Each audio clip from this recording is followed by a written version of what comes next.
When we look at ancient history, we are trained to see it as a closed chapter. You visit an excavation site, look at the exposed stone foundations, and assume the people who built them simply vanished into the dust. Yet just a few miles from these ruins, people are living out their daily lives on the modern Syrian coast. They navigate a strange cultural tension. Their dialect is frequently mocked by outsiders, and their ancient village names have long been Arabicized to fit on modern maps. The standard historical textbook suggests that the original inhabitants of this coastline were swept away by centuries of conquest, replaced entirely by nomadic tribes expanding out of the desert. But the physical evidence tells a different story. The specific agricultural tools they use, their daily vocabulary, and their biological DNA contradict the profile of a desert nomad. When the Bronze Age metropolis of Ugarit collapsed around 1185 BC, its civilization didn't die. The survivors simply retreated up into the protection of the coastal hills. The people living on the Syrian coast today function as walking, breathing artifacts, a population that carried the Bronze Age with them into the modern world. Walk into a traditional coastal home today and you will find a Khabeh, a massive clay jar still actively used to store water and honey. This diagram shows the ancient physics at work. Microscopic heat particles escape through the clay's pores, creating a natural evaporative cooling effect. This method remains as effective today as it was 3,500 years ago, requiring nothing more than the physics of porous clay. Outside in the yard, you might find a Batous, a heavy stone roller for hulling wheat. The communal method of crushing grain with these massive stones is a direct holdover from ancient Canaanite agriculture.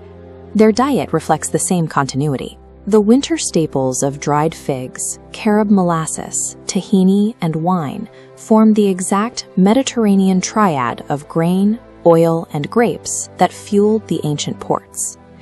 This kitchen functions as an active extension of the Amorite and Ugaritic world, where the regional diet has resisted outside influence for millennia. This link extends to their language. For decades, the coastal Syrian dialect has been misunderstood, frequently treated as an incorrect form of Arabic. But let's look at the vocabulary.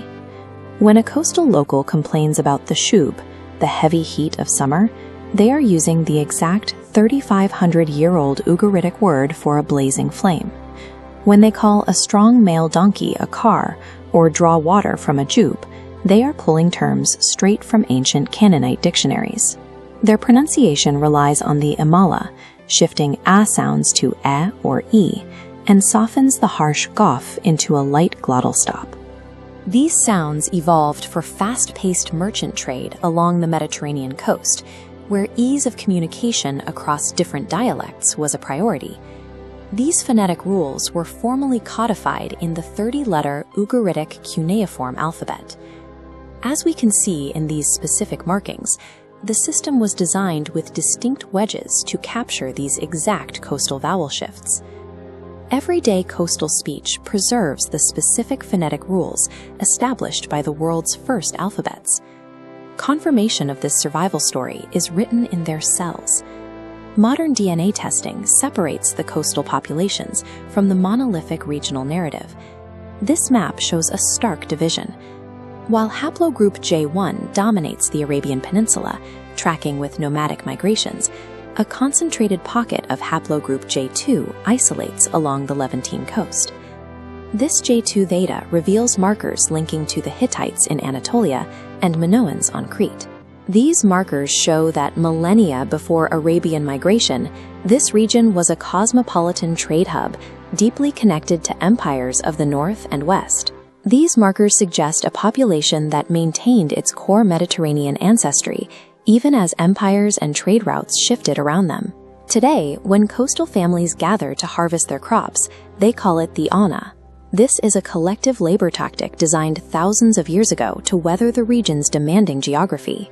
The communal meal they share after the harvest is the marzea, a social practice recorded in the 3,000-year-old clay tablets of the Epic of Baal. Arabization succeeded in changing the dominant administrative language of the region over the centuries, but it did not overwrite the Amorite and Ugaritic DNA, nor did it change the rhythms of daily life. These funny words and ancient tools are the key to a heritage that survived centuries of administrative change. By maintaining these daily rhythms, the people of the coast ensure the civilization of Ugarit remains a living, breathing part of the 21st century.